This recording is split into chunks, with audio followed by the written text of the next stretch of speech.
بسم الله الرحمن الرحيم.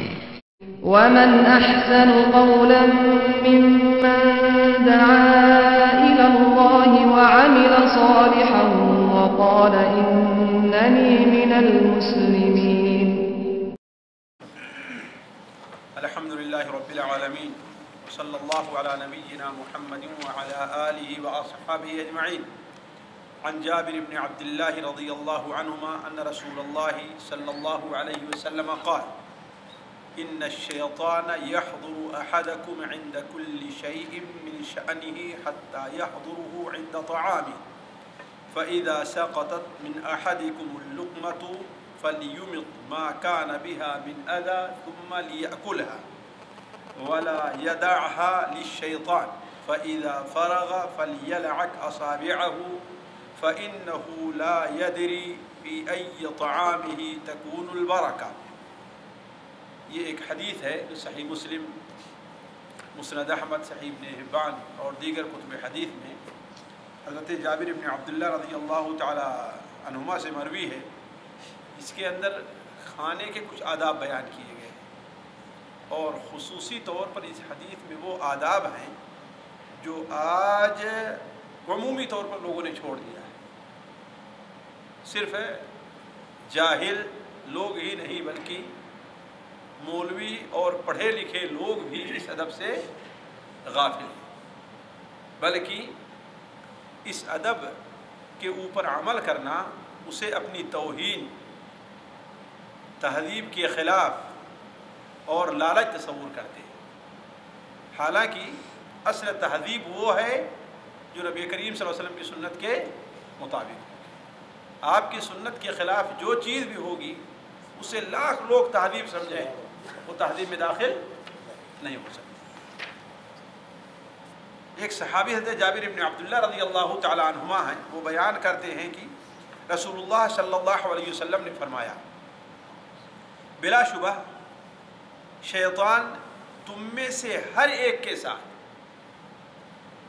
یعنی نیک ہے یا برا ہے، چھوٹا ہے یا بڑا ہے، مسلمان ہے یا غیر مسلم ہے، کوئی بھی ہے، ہر ایک کے ساتھ، نیک ہے یا فاسق اور فاجر انسان ہے، کوئی بھی ہے، ہر ایک کے ساتھ اس کے ہر کام کے وقت حاضر رہتا ہے. ہر کام، خواہ دینی کام ہے یا دنیاوی کام، عبادت کا کام ہے یا کوئی اور کام ہے، کوئی بھی کام کرنا چاہتا ہے. اسی لیے ایک عالم نے کہا کہ تعجب ہے مجھ کو کہ انسان شیطان کو اپنا دشمن سمجھتا ہے اور یقین رکھتا ہے کہ ہمارا سب سے بڑا دشمن ہے، پھر بھی اس سے بچنے کی کوشش نہیں کرتا. حالانکہ حق یہ ہے کہ جس کو اپنا دشمن سمجھتا ہے اس سے بچنے کی کوشش کرتا ہے. شیطان کو اپنا دشمن سمجھتے ہوئے اس سے بچنے کی کوشش نہیں کرتا. یہ تعجب کی بات ہے. آدمی سمجھ لے، سن لے کہ ہاں گاؤں کے اندر ایک چور ہے، تو دیکھیے گھر کے دروازے کس طریقے سے بند کر کے رکھے گا. معلوم ہو جائے فلاں سے ہماری مخالفت اور دشمنی ہے، یہ ہمیں نقصان پہنچا سکتا ہے، کبھی بھی اس راستے سے جانا نہیں چاہے گا جس راستے پر وہ کھڑا ہو، ہے نا. لیکن اس کے ساتھ ساتھ سمجھتا ہے انسان کہ شیطان ہمارا دشمن ہے، لیکن پھر اس سے بچنے کی کوشش نہیں کرتا. تو شیطان تم میں سے ہر شخص کے ساتھ اس کے ہر کام میں جو بھی کام کرنا چاہتا ہے شیطان وہاں پر حاضر رہتا ہے. کس لیے حاضر رہتا ہے؟ آپ کے کام کو بگاڑنے کے لیے، اس میں شریک ہونے کے لیے، اس میں شریک. اسی لیے دیکھیے شریعت نے کوئی بھی کام ایسا نہیں بتایا ہے کیا ہے جس کام کے کرنے سے پہلے، ابتدا سے پہلے اللہ تعالیٰ کا نام نہ لینا. گھر میں داخل ہونا ہے تو اللہ کا نام لے کر، گھر سے باہر آنا ہے تو اللہ کا نام لے کر، بیت الخلاء میں جانا ہے تو اللہ کا نام، بیت الخلاء سے باہر جائے تو، مسجد میں داخل ہونا ہے تو اللہ کا نام لے کر کے، مسجد سے باہر جائے تو، کھانا کھائے تو، کوئی بھی کام کرے، ہے نا، کیا ہے وہ؟ اللہ کا نام. کیوں؟ اس لیے کہ اللہ کے نام کے ساتھ شیطان نہیں رہ سکتا. ابھی تو آپ صلی اللہ علیہ وسلم نے ارشاد فرمایا کہ جو دروازہ اللہ کا نام لے کر بند کیا جاتا ہے اس دروازے کو شیطان نہیں کھولتا ہے۔ تو انسان کو عادت بنا لینا چاہیے کہ کوئی بھی کام کرنا ہے تو بسم اللہ۔ اچھا، حتیٰ کہ اس کے کھانے کے وقت بھی اس کے پاس موجود رہتا ہے، کھانا کھانے لگتا ہے تو اس وقت بھی وہاں پر موجود رہتا ہے۔ ساتھیوں، یہ بات ہم نے پہلے ہی بتائی ہے کہ ہم اسے دیکھتے نہیں ہیں، ہم اسے دیکھتے نہیں ہیں، ہم اس کا مشاہدہ نہیں کرتے، لیکن یہ بتا کون رہا ہے؟ الصادق المصدوق رسول اللہ صلی اللہ علیہ وسلم بتا رہے ہیں۔ لہذا آپ پر ایمان لانے میں یہ چیز بھی داخل ہے کہ آپ جس چیز کی خبر دیں اس کی ہم تصدیق کریں، اسے ہم دیکھ سکیں یا نہ دیکھ سکیں، ہماری عقل میں آئے یا نہ آئے، سمجھ میں آئے یا نہ آئے۔ آپ کے اوپر ایمان لانے میں یہ چیز بھی داخل ہے، جس چیز کی بھی خبر آپ دیں ہمیں اسے مان لینا ہے۔ آپ یہ خبر دے رہے ہیں تمہارے کھانے کے وقت شیطان حاضر رہتا ہے، لہذا ہمیں یہ چیز ماننا ہے، اور یہ ماننا ہے کہ حقیقت میں موجود رہتا ہے وہاں پر۔ شیطان اپنے قلب و قالب کے ساتھ وہاں پر موجود رہتا ہے، یہاں تک کہ تمہارے کھانے کے وقت بھی اس کے پاس موجود رہتا ہے۔ لہذا اب ادب بیان ہو، یہ تو تمہید تھی، ایک مقدمہ تھا، اب ادب کیا بیان ہو رہا ہے؟ یعنی آگے وہ ادب بیان ہو رہا ہے جس میں شیطان کی مخالفت ہے نا، اور اس ادب پر عمل نہ کرنے میں شیطان ہمارے کھانے میں گویا کہ حصہ دار بن جا رہا ہے۔ پہلا ادب یہ بیان ہو رہا ہے کہ کھانا کھاتے وقت جب تم میں سے کسی کا لقمہ گر جائے تو اسے اٹھا لے، اور اس میں جو گندگی مٹی وغیرہ لگی ہو اس سے صاف کر کے کھا لے، اور اسے شیطان کے لیے نہ چھوڑے، ہے نا۔ یعنی شیطان ہمارے پاس حاضر رہتا ہے تو اس کی خواہش، اس کی کوشش یہ رہتی ہے کہ وہ کچھ بھی چھوٹا سا لقمہ ہو یا برا سا ہو وہ ہمارے ہاتھ سے نیچے گرا دے۔ کیوں؟ جب نیچے گر جائے گا تو اسے اٹھانے میں ہمیں تھوڑی سی کراہت ہوگی، ہمیں کراہت ہوگی نا، لہذا ہم اسے پھر چھوڑ دیں تو شیطان اس میں ہمارا حصہ دار بن جائے گا ہمارے ساتھ۔ تو آپ صلی اللہ علیہ وسلم نے ارشاد فرمایا کہ لقمہ اگر کوئی گر جائے تو اسے کیا کرے؟ اٹھا لے، اور اگر اس میں بظاہر کچھ مٹی وغیرہ لگی ہے تو اسے صاف کر کے کھا لے۔ آج لوگ اس پر عمل کرتے ہیں؟ سوچیں، بلکہ اگر آپ عمل کریں تو لوگ آپ کو کیا کہیں گے؟ جی کہیں گے بھائی چھوڑو اس کو، اور ہے کھا لینا، ہے کہ نہیں؟ اور کچھ نہیں تو تعجب سے دیکھیں گے اور آپ کو بہت لالچی تصور کریں گے، بڑا لالچی انسان ہے کہ نہیں؟ ایک لقمہ بھی اتنا حریص ہے، اتنا مکھی چوس ہے۔ اس لیے دیکھیں آپ کھانا کھا کر کے آپ اٹھیں تو آپ کے دسترخوان پر چاول اور یہ اور وہ کتنی چیزیں پڑی رہتی ہیں۔ حالانکہ یہ مقصد نہیں کہ وہ آپ اس کے حریص اور لالچ نہیں، بلکہ یہ بھی اللہ تعالیٰ کی نعمت ہے، اللہ تعالیٰ کی نعمت کی قدر کرنی چاہیے۔ تو آپ صلی اللہ علیہ وسلم نے ارشاد فرمایا کہ اسے صاف کر لیں، یہ نہ کہے کرے بھائی اس میں تو جراثیم پڑ گئے ہو، اس میں تو گندگی لگ گئی ہوگی، ہے نا۔ اسی لیے کہا گیا اسے اٹھائے اور صاف کرے، پھر اس کے بعد کھا جائے، لیکن یہ اسی صورت میں ہے جبکہ اس کا صاف کرنا ممکن ہو۔ اگر بہت گیلا اس کا صاف کرنا ممکن نہیں ہو سکتا ہے نا، اتنا گیلا ہے یا ایسی جگہ گر گیا کہ اس کا صاف ہونا ممکن نہیں ہے، تو کیا ہے؟ اس کو وہاں چھوڑے نہیں، اس کو اٹھا کر کنارے رکھے، اور اسے اللہ تعالیٰ کی کسی مخلوق، ہے نا، گھر میں لوگ بکریاں پالتے ہیں، بھینس اور یہ ہے نا چوٹی، کہنے کا مطلب ہے کہ اسے کوڑے کرکٹ دھول اور گٹر کے حوالے نہ کرے، ہے نا۔ اٹھا کر کے جہاں پر پیشاب پیخانہ ڈالا جاتا ہے یا جہاں پر انسان اپنی ناک صاف کر رہا ہے، بلغم تھوک رہا ہے، اسی کے اندر اللہ تعالیٰ کی اس نعمت کو بھی ڈال دے، ایسا نہیں ہونا چاہیے۔ تو آپ صلی اللہ علیہ وسلم نے ارشاد فرمایا کہ اسے کھا لے اور اسے شیطان کے لیے نہ چھوڑے۔ میں بھی کل بھی دیکھ رہا تھا، امام ہندوستان کے ایک بہت بڑے عالم، بڑے مشہور عالم ہیں، اور آج سے تقریباً 150 سال 200 سال پہلے ان کا انتقال ہوا ہوگا،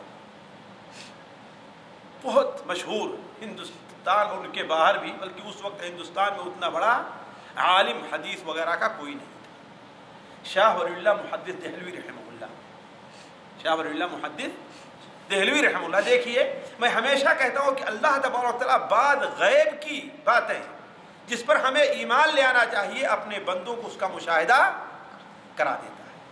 دو وجہ سے، ایک وجہ سے تو یہ کہ بندوں کو مزید اطمینان حاصل ہو جائے، مزید اطمینان حاصل ہو جائے، ہے کہ نہیں؟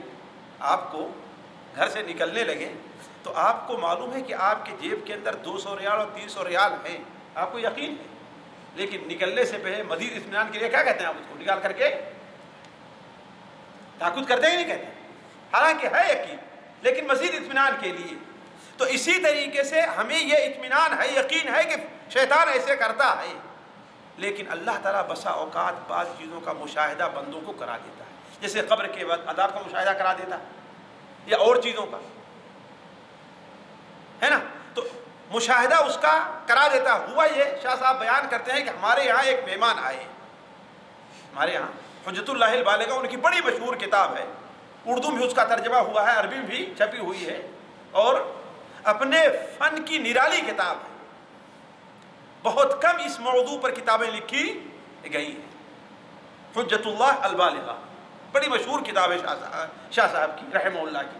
اس میں لکھتے ہیں، اس حدیث کو ذکر کرنے کے بعد کہتے ہیں کہ ایک مہمان ہمارے گھر آئے، ہم نے انہیں کھانا پیش کیا، وہ کھانا کھا رہے تھے تو ایک لقمہ ان سے گرا، اور گرنے کی عجیب کیفیت ہے کہ وہ گر رہا ہے، اس کو پکڑ رہے ہیں، پھر پھسل جا رہا ہے، پھر پکڑ رہے ہیں، یہاں تک کہ دوسرے لوگ سامنے بیٹھتے اور ہنسنے لگے اور تعجب کرنے لگے کہ آخر اس کا اتنا حریص ہے۔ نہیں، ایک بار کوشش کیا، دو بار کو ہوتا ہی نہیں، یہاں گرا پھر اس کے بعد گرا، یعنی وہ گر رہا ہے اور اس کو کوشش کر رہے ہیں، یہاں کوشش کرتے کرتے یہاں تک اس کو پکڑ لیا اور اس کو کھا گئے، لوگ ہنسنے لگے۔ کہا 2 یا 3 دن کے بعد ہمارے پڑوس میں کسی شخص کے کو جنات لگا، اور اس کی زبان پہ ظاہر بات بولتا بھی، تو اس نے کہا کہ اس گھر سے مجھے کچھ نہیں ملتا۔ ابھی کل یا پرسوں کی بات ہے، ایک مہمان تھا، اس سے ایک لقمہ اچک کر کے میں کھانا چاہا، لیکن اس نے بھی مجھ سے چھین لیا، یہ لقمہ کھانا چاہا لیکن اس نے بھی مجھ سے چھین لیا۔ یہ شاہ صاحب اپنے وقت کے سب سے بڑے عالم ہندوستان کے، اور وہ اپنے گھر کا واقعہ لکھ رہے ہیں، میرے سامنے کی بات ہے۔ تو اس کا مطلب یہ ہے کہ شیطان حقیقت میں ہمارے حاضر رہا کرتا ہے، اور اس کی یہ کوشش رہتی ہے۔ آج لوگ کھانا کھا رہے ہیں، آدھا کھائیں گے، آدھا اپنے ہاتھ کو نیچے دیکھیے دسترخوان پر، ایک آدمی کے کھانے بھر کے لیے نیچے ان کے کھانا پڑا رہتا ہے، نہیں ایک چاول ہی کیوں نہیں ہے، گرا ہے، اب اس کو اٹھا کر کھائے۔ دسترخوان پر عام طور پر لوگ کھاتے ہیں، آج کل گندگی لگنے کا سوال ہی کمی پیدا ہوتا ہے، عام طور پر لوگ دسترخوان پر کھاتے ہیں، چاول گر گیا، روٹی کا ٹکڑا گر گیا، کوئی اور بوٹی گر گئی، کوئی اور چیز ہے، اسے اٹھائیے، دیکھیے اس میں کچھ بال وغیرہ لگا تو نہیں ہے، کھا لیجیے، ہے نا؟ تو یہ پہلا ادب ہے کہ انسان کا لقمہ گر جائے تو اسے اٹھا کر کے صاف کرے اور کھا لے۔ دوسرا ادب آپ صلی اللہ علیہ وسلم نے بیان فرمایا، پھر جب کھانے سے فارغ ہو جائے، کھانے سے فارغ ہو جائے تو اپنی انگلیاں چاٹ لے، اپنی انگلیاں چاٹ لے۔ آج واللہ دیکھتا ہے دعوت وغیرہ میں آپ عام طور پر دیکھیں گے، جائے تو بیسن چاول وغیرہ سے بھرا رہتا ہے کہ نہیں؟ مشاہدہ کیا ہوگا آپ نے؟ کیوں؟ اس لیے کہ ہاتھ وغیرہ میں جو لگا رہتا ہے، جا کر کے اسی میں آخر کہاں جا رہا ہے، وہ گٹر تو جا رہا ہے کہ جا رہا ہوتا ہی نہیں ہوتا، جا کر کے دیکھ لیں آپ لوگ۔ حالانکہ نبی صلی اللہ علیہ وسلم کیا بیان فرمایا ہے کہ اس کو چاٹ لو اچھی طریقے سے، بلکہ آپ صلی اللہ علیہ وسلم نے حضرت عائشہ کے بساؤ کا چٹوایا ہے اپنی انگلی، ہے نا؟ تو اس کو چاٹ لے، کیوں؟ اس لیے کہ وہ نہیں جانتا کہ اس کے کھانے کے کس حصے میں برکت ہے۔ بھائی آپ مشاہدہ کر لیجئے، بسا اوقات گھر کے اندر ایک آدمی کی وجہ سے برکت رہا کرتی ہے، باپ ہو، ماں ہو، بیٹا ہو، کوئی ایک آدمی کی وجہ سے برکت رہا کرتی ہے، گھر کا ماحول بھی بالکل دینی بنا رہتا ہے۔ یہ میں اگر چاہوں تو بڑا مشاہدہ ہے، میں گھروں کا نام بتا سکتا ہوں کہ ہاں اس گھر کے اندر کیسی برکت تھی، لیکن اس کے جانے کے بعد سارا کا سارا معاملہ درہم برہم۔ ایک آدمی کو اس بسا برکت رہا کرتی ہے۔ بسا اوقات 4-5 بھائی ایک ساتھ ہیں، جو زیادہ کماتا ہے اس کی بیوی اس کے بچے کیا کرتے ہیں؟ زور دے کر کے اپنا الگ ہو جاتے ہیں۔ حالانکہ وہی بھائی جو کم نہیں کماتا رہتا ہے، جو پڑھ رہا ہے، ہو سکتا ہے اسی کی برکت سے اللہ تعالیٰ پورے گھر کے اندر برکت رکھے ہوئے، اسی کی قسمت سے، اور الگ الگ ہوتے ہیں سارے لوگ پریشان ہونا شروع ہو جاتے ہیں۔ یہ لوگ آپ بھی اگر آپ عبرت کی نگاہ سے آپ لوگ دیکھیں تو اپنے ماحول میں سے بہت لوگوں کو دیکھیں گے۔ اسی پر قیاس کر لیجئے، پورا کھانا ہے، آپ کو پتہ نہیں اللہ نے کس کھانے کے اندر برکت رکھی، برکت نازل ہوئی کس کھانے کے ساتھ وہ لگی ہوئی ہے۔ کہیں برکت اس کے ساتھ تو نہیں ہے جو کھانا آپ گٹر کے اندر پھینک دے رہے ہیں؟ جو چاول آپ کے ساتھ نیچے پڑا ہوا ہے وہیں پر، اسے اٹھا کھا سکتے ہیں یا نالی میں ڈال دیے ہیں، اسی میں تو برکت نہیں۔ آپ سب سے ارشاد فرمایا کہ اس لیے کہ وہ نہیں جانتا کہ اس کے کھانے کے کس حصے میں برکت ہے۔ برکت کا کیا معنی ہے ساتھیوں؟ علماء کہتے ہیں برکت کا ایک معنی تو یہ ہے کہ وہ کھانا انسان کے لیے غذا کا کام دے، یہ نہیں کہ کھائے اور بدہضمی ہو جائے، نہیں، اس کے جسم کے اندر، اس لیے کہ انسان کے جسم کو غذا چاہیے نا، خون اور یہ چیز کس سے بنتی ہے؟ اسی غذا ہی کھانے کی طرح کہ وہ انسان غذا کا کام دے۔ دوسری چیز یہ ہے جو بڑی اہم بات ہے، وہ یہ ہے کہ وہ کھانا انسان کے لیے باعث ضرر نہ ہو، باعث ضرر نہ ہو جائے۔ تیسری چیز جو سب سے اہم ہے، اور اس پر صرف مومن کا ایمان رہا کرتا ہے، کہ وہ کھانا انسان کے لیے عبادت کے کام پر معین اور مددگار ثابت ہو۔ یہ نہیں کہ کھانا کھا لیا اور بالکل سست پڑے ہوئے، اس کا مطلب وہ کھانا برکت والا کھانا نہیں، وہ کھانا انسان کے لیے عبادت کے کام پر مددگار ہے۔ اسی طریقے سے برکت کا یہ معنی ہے کہ انسان اگرچہ تھوڑا ہی سے کیوں نہ کھائے، لیکن اس سے اس کو آسودگی حاصل ہو جائے۔ آپ مشاہدہ کر سکتے ہیں بسا اوقات انسان پیٹ بھر کر کے کھا لیتا لیکن طبیعت آسودہ نہیں ہوتی، اور بسا اوقات انسان آدھا پیٹ تہائی پیٹ کھاتا اس کو آسودگی محسوس ہوتی۔ یہ ہے برکت۔ تو آپ سب بیان فرماتے ہیں کہ اسے نہیں معلوم کہ اس کے کس کھانے میں برکت ہے۔ دوسرا ادب تھا۔ تیسرا ادب یہ ہے کہ برتن اٹھانے سے قبل ہے، اور اس میں بھی آج بڑے لوگ کوتا ہے، عام طور پر عادت بن گئی چمچ سے کھانے کے لیے، ہے کہ نہیں؟ اور آپ دیکھ لیجئے عام طور پر لوگوں کے پلیٹ کے اندر سالن ہے تو چاول ہے تو یا یہ چیزیں ہیں، باقی رہ جاتی ہیں۔ مجھے یاد ہے آپ لوگوں میں سے شاید نہیں، ابو یعقوب نے شاید دیکھا ہو، بچپن میں ہم نے دیکھا ہے کہ بوڑھے لوگ عام طور پر مٹی کے برتن میں ہمارے یہاں کھایا کرتے تھے، کھانا کھانے کے بعد اسی میں پانی ڈال کر کے حرکت دیتے تھے اور پی جایا کرتے تھے۔ یعنی سوچیے کہ اتنی بھی چیز جو ہے کھانے کی ضائع نہیں ہونے دیتے، ہے کہ نہیں؟ آپ دیکھا ہوگا، آپ اس کو حرکت دیے، اس میں پانی ڈالے، اور یعنی ہاتھ دھول کر کے نہیں، ویسے فارغ ہو گئے پانی پینے کے لیے منگایا، اس میں تھوڑا سا پانی ڈالے اور اس کو ایسے حرکت دی اور پانی پی گئے۔ یہ ہے نبی سنت آپ صلی اللہ علیہ وسلم کا ادب۔ آپ کی ادب مبارکہ بھی یہی تھی کہ آپ برتن کو صاف کر کے کھایا کرتے۔ تو ساتھیوں یہ کب ہوگا؟ اس کی دو صورت ہوگی۔ ایک صورت تو یہ ہے کہ انسان اکیلے کھانا کھا رہا ہے یا ساتھیوں کے ساتھ، اتنا ہی کھانا اپنے برتن میں نکالے جتنا کھا سکتا ہے۔ اسی لیے جو لوگ کسی کے ہاں مہمان جاتا ہے تکلف میں پڑھ کر اس کو محبت کو بھرتے جاتے ہیں نہیں، بلکہ آدمی کو چھوڑ دے کہ اپنے ہاتھ سے نکالے، اپنے خواہش کے مطابق، اپنی ضرورت کے مطابق نکالے، لہذا وہ اتنا ہی نکالے گا، الا یہ کہ دیکھیں ہاں بھائی تکلف کر رہا ہے تو اسے ایک بار دو بار ہے، لیکن یہ نہیں کہ ہاں بھائی یہ میری طرف سے، یہ میری طرف سے، ہے کہ نہیں؟ یہ جہالت کی بات ہے، بیوقوفی کی بات ہے، کھانا ضائع کرنے کی بات ہے۔ بس ہاں ہوتا ہی نہیں ہوتا، زبردستی کرتے اور کھانا پڑا رہ جاتا، انسان کھا نہیں پاتا، یا کھا لیتا ہے تو اوور لوڈ ہو کر کھاتا ہے مسکین بیچارہ، مجبور ہو کر کے، ہے نا، جو اس کے لیے مفید بننے کے بجائے کیا بن جاتی ہے؟ مضر، نقصان دہ بن جاتی ہے نا۔ تو آدمی اتنا ہی اپنے پلیٹ میں کھانا لے، چاہے اکیلے کھا رہا ہے یا دو چار آدمی مل کر کے کھا رہے ہیں، وہ کیا کرے؟ اتنا ہی لے جتنا آدمی کھا سکتا ہے تاکہ پلیٹ صاف ہو جائے۔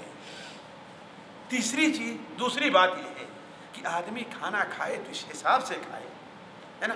بسا اوقات آپ کسی کے سامنے بیٹھ جائیے پلیٹ میں تو وہ پلیٹ اس لائق نہیں رہتا، دوبارہ اٹھا کر کچھ رکھ دیا جائے. اس حساب سے کھائیے کہ اگر کچھ کھانا بچ بھی جائے تو وہ بعد میں کام آ سکے. کنارے سے کھائیے، ایک کنارے کر کے کھائیے تاکہ اگر کھانا بچ بھی جائے تو بعد میں کام. اور اگر آپ کبھی ادھر سے لے رہے، کبھی ادھر گوشت ہے، کبھی ادھر سے توڑا، کبھی ادھر سے توڑے، تو کیا ہوگا؟ جو بچے کہ خود آپ نے کھایا ہوا ہے لیکن آپ کو گن آئے گا اس کے کھانے. تو آپ صلی اللہ علیہ وسلم نے ارشاد فرمایا کہ برتن اٹھانے سے قبل اسے چاٹ لے یا چٹوا لے، اس لیے کہ کھانے کے آخری حصے میں برکت ہوتی ہے. تو یہ اس حدیث کے اندر نبی کریم صلی اللہ علیہ وسلم نے کھانے کے 3 ادب بیان کیے ہیں. پہلا ادب کیا ہے کہ اگر لقمہ گر جاتا ہے تو اسے ضائع نہ کرے. دوسرا ادب یہ ہے کہ اپنے انگلیوں کو دھولنے سے پہلے، ٹشو اور مندیل استعمال کرنے سے پہلے کیا کرے؟ اسے چاٹ لے. اور تیسرا ادب کیا ہے کہ برتن کو صاف کر کے کھائے. آج اگر آپ برتن کو اسے چاٹ کر کے کھائیں گے تو لوگ کہیں کہ کیا کی، بلکہ کہہ بھی دیتے ہیں ارے بھائی اور لے لیجیے. ہے یہ مقصد نہیں ہے. مقصد یہ ہے کہ ہم برتن کو سنت کے مطابق صاف کر کے کھائیں. اللہ تعالیٰ سے دعا ہے کہ اللہ تعالیٰ ہمیں اور آپ کو نبی کریم صلی اللہ علیہ وسلم کی سنت پر عمل کرنے کی توفیق عطا فرمائے. سبحانک اللہم و بحمدک، اشہد ان لا الہ الا انت، استغفرک و اتوب الیک.